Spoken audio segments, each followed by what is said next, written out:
Humanity, throughout history, has watched more or less the same enchanted scene every time it looked up at the sky. A dazzling sun, cotton-like clouds, birds gliding as if leaning into the wind, and a calm blue stretching toward the horizon. But in recent years, one more sign has been added on top of this view, and for many people, it doesn't look as innocent as a simple natural phenomenon. As if the sky were a gigantic page and someone had drawn lines across it with a fine-tipped pen, long, narrow, and persistent trails. So are these really nothing more than ordinary marks left behind by airplanes? Or, when you dig deeper, are they the unspoken, silent clues of a darker and more dangerous plan? In recent years, the question marks around these lines have grown noticeably. Some circles say these trails are formed by chemicals released from the sky, chemicals that are claimed to harm human health, damage nature, and even serve to establish control over the mind. So we have to ask this: has the air we breathe, without us noticing, turned into a threat? What lies behind these mysterious traces that appear in the sky? Come on, let's unravel this together by putting even the most frightening claims on the table. And to get closer to the truth, let's try descending into the deepest layers of conspiracy narratives. Welcome to the Matt F. Curran podcast. The debate known today as chemtrails spreads rapidly in the 1990s, when the internet entered daily life in a powerful way and settles into popular culture. At the same time, it turns into a permanent headline in the conspiracy world. It draws attention that, especially in this period, some radio broadcasts themed around mystery began describing a new phenomenon to listeners. It is also frequently emphasized that a significant portion of these broadcasts became widespread in the rural regions of Central America, places where educational opportunities were more limited. The thing being described is simple: lines left behind by airplanes in a blue sky, hanging there for a while without immediately dispersing. In the early days, many people living in inland areas linked this image directly to UFO stories. They would go to sleep at night, wake up in the morning, see lines in the sky, and then argue about it for days or even weeks. But as flights multiplied and airplanes became a more familiar part of everyday life, the UFO interpretation was gradually pushed into the background. Yet this time, another curiosity emerged. Why were airplanes leaving such trails, and why were these trails not disappearing for a long time? As internet forums suddenly exploded, these questions spread almost everywhere. People began sharing images that implied not every aircraft we see in the sky is an ordinary passenger plane. And some of those images were quite disturbing. When the claim of their releasing something into the air merged with the statement, "This is being done all over the world, over places where people live," the topic suddenly shifted into something far more unsettling. How could this be done? Who was behind it? What was the goal? At the point where the claims escalated, the harshest scenario is brought onto the stage. What if someone, in a way similar to crop spraying fields, is intervening from the sky, treating humans as if they were pests, with the aim of reducing the population? There isn't just one reason this question can sound plausible to many people, but there is a strong justification: the fact that dark operations using aerial spraying methods truly took place in history. It is told that between 1961 and 1971, when the Vietnam War had intensified and the U.S. was suffering heavy losses despite its great power, the American military carried out an operation known as Ranch Hand. In the official framework, the target was to fly over forested areas believed to be hiding Viet Cong forces and eliminate vegetation by spraying chemical agents known by names such as Agent Orange, Agent Blue, Agent White, and Agent Purple. The logic is this: if the vegetation disappears, there is nowhere left to hide, and the targets become visible. But according to these accounts, the real weight of the matter begins right here. It is said that was only the official packaging, and it is emphasized that the dark side was far more destructive. You'll remember that in my previous content I've repeatedly said the US can be a major threat to humanity. Here, one of the most painful examples that strengthens that claim comes back onto the agenda. It is reported that tons of chemicals were used during the operation, that this severely damaged nature and also affected people directly. It is said that around 5 million Vietnamese, most of them civilians, were exposed to these chemicals. It is told that within a 10-year period, 400,000 people died. that in the following period more than 500,000 congenital defect cases were seen, and that a great number of babies lost their lives. The claim that, alongside the major rise in cancer cases, 2.8 million Vietnamese lost their lives is also mentioned within the same framework. Moreover, it is said that health problems continued even in the third-generation grandchildren of those exposed to these substances, and that the damage in nature still has not been fully repaired. Creepy, isn't it? That a power claiming to act with the motto, "We protect peace," and foregrounding the concept of freedom, has such a page in its history? Of course, there will be people who say, it was war, the conditions were like that. But what about those who think, no matter what, they wouldn't do that to their own people? Right here, other examples that go beyond the battlefield are added to the narrative. This time the claim is that the U.S. conducted biological and chemical tests aimed at its own society. Various tests are mentioned that are said to have taken place between 1950 and 1958, reportedly concentrated especially in California.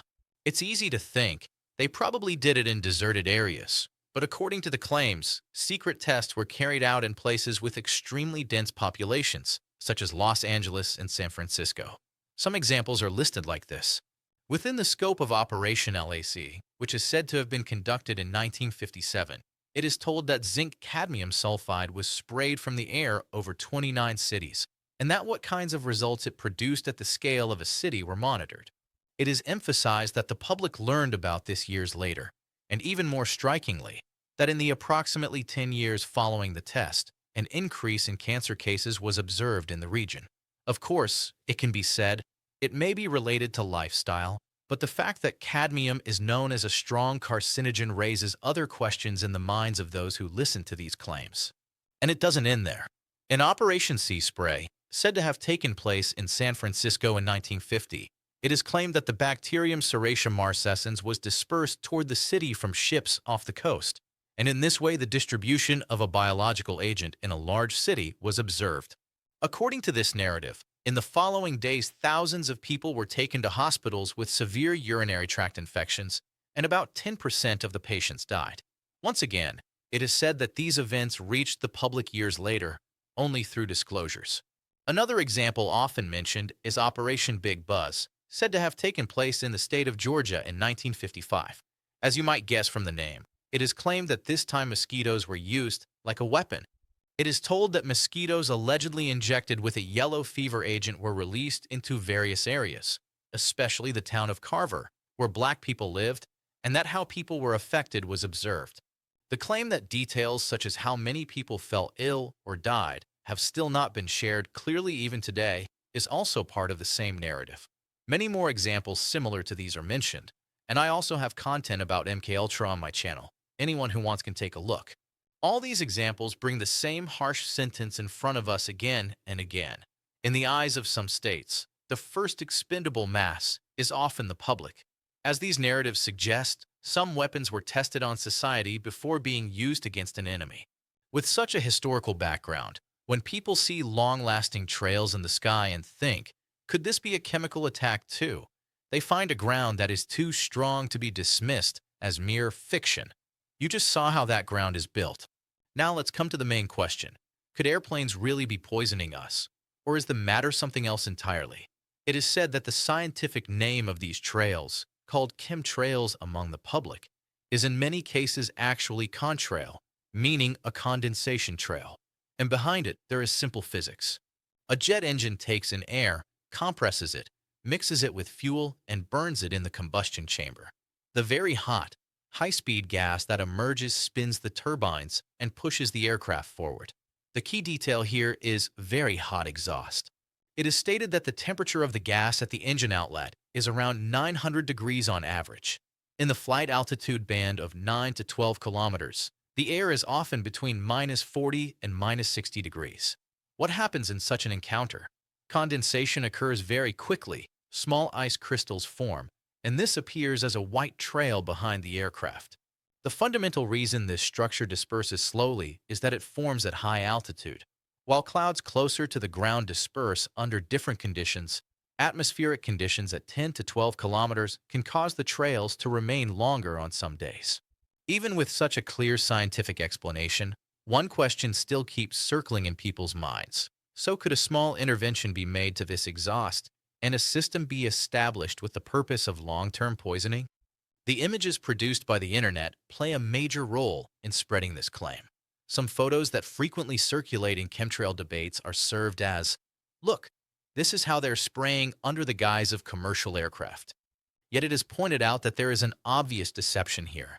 When aircraft are in the testing phase, because they cannot carry hundreds of passengers, loads such as water tanks can be placed in the cabin during weight and balance tests. When these test images are combined with real spraying images from Vietnam or with records from military exercises, a mistaken picture forms in the viewer's mind, like commercial aircraft are constantly spraying. The response given to those who say, if it was done in the past, why wouldn't it be done today, generally rests on this detail. Many spraying operations, including Vietnam, were allegedly carried out at most a few hundred meters above the ground. It is even said that ranch hand flights were conducted at a low average altitude of around 150 meters. The reason is clear. The substance must reach the intended ground effectively and at a certain concentration, without mixing into the atmosphere and being scattered uncontrollably. But a passenger plane flies at about 10,000 meters. A substance allegedly released at that level will be dragged by wind countless times as it descends, broken apart by air currents, and become impossible to control in terms of where it will fall. Something claimed to have been released over Istanbul could drift to a very distant region before ever coming down over Istanbul. Its effect would also dilute and fade. This is why a futile comparison like pouring a glass of acid into the ocean is used when speaking about poisoning a large mass. Let's say we ignore these physical realities for a moment. Then the logistical side appears. Airlines calculate even for a few kilos. They charge for extra baggage, and they cut costs in cabin layout with the goal of more passengers. Carrying systems that would spray continuously for thousands of kilometers, along with huge tanks and tons of chemicals, inside a passenger plane would almost completely destroy the aircraft's capacity and economics. Therefore, according to the claim, such a plan looks weak in practical terms if it is supposed to be carried out with commercial aircraft. Another topic that often appears in forums is the claim about barium and aluminum values. People say, in the towns beneath these trails, rainwater and soil were analyzed. The values came out very high. But in most of these reports, the main problem is that it is not shared which laboratory and which standards the test was conducted under. For example, it is relayed that in the late 1990s and early 2000s, activist Clifford Carnicom collected samples in New Mexico and Arizona and said he found high barium and aluminum.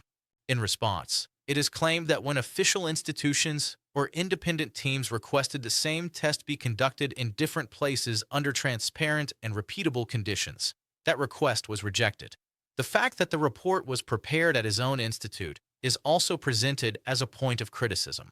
Similarly, it is asserted that groups around Mount Shasta or amateur teams in Oklahoma shared high values by saying, "We did an analysis," but did not agree to independent laboratory verification. In these narratives, it is stated that the high aluminum around Mount Shasta might not be external fallout, but could be related to the region's natural geological structure. The conclusion drawn from all these arguments is this: if there is a direct aim such as poisoning someone, it has to be done at low altitude and in a targeted way.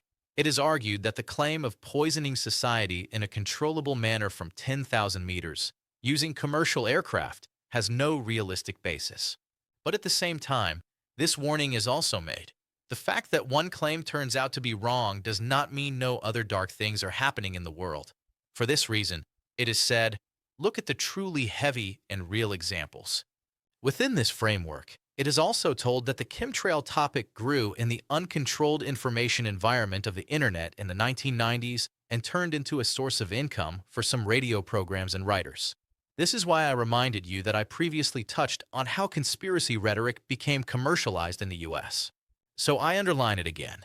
Even if the chemtrail claim is not true, when there are narratives about biological/chemical tests conducted on a country's own people, it is worth asking, in 2025, given how far technology has come, what might be possible?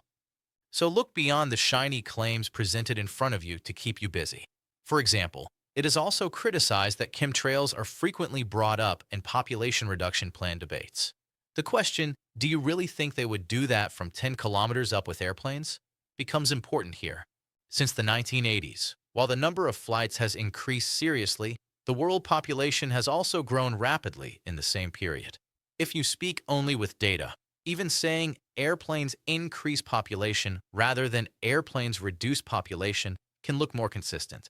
If you're curious about topics like population reduction, look at the ownership structure behind the packaged food industry. The chemicals claimed to be added to foods, the debates about the decline in sperm counts in men, the relation of agricultural pesticides to cancer, and the ownership intersections among pharmaceutical, food, agriculture companies.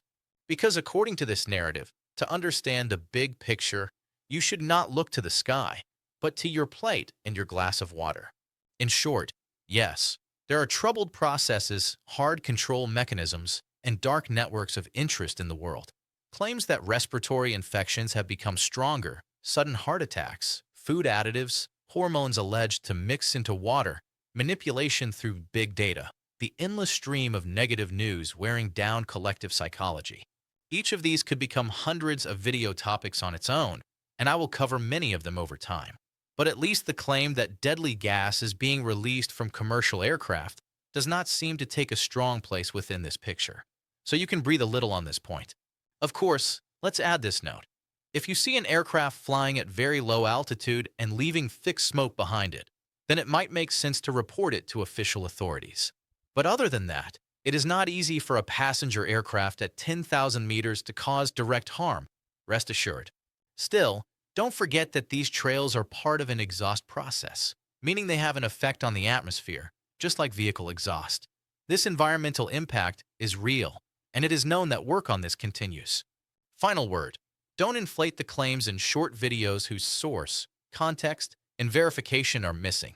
I will continue, over time, to lay both the real historical examples and the false conspiracy narratives inflated by the internet on the table, one by one. You can subscribe to the channel and stay tuned. See you in the next episode. Take care of yourselves.